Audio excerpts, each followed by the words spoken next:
திருச்சி சத்திரம் பேருந்து நிலையம் அருகிலுள்ள இந்திரா காந்தி கலை அறிவியல் கல்லூரியில் நடைபெற்று வரும் உங்களுடன் ஸ்டாலின் திட்டத்தில் இன்று 13வது வார்டுக்கு உட்பட்ட பொதுமக்களுக்கான குறைகளை தீர்க்கும் முகாம் நடைபெற்று வருகின்றது.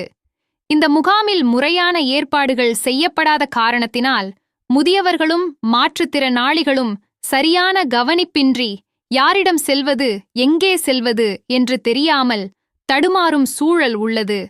அவர்களுக்கான வாகன வசதிகளும் செய்து தரப்படவில்லை. அதிகாரிகளும் நியமிக்கப்படவில்லை.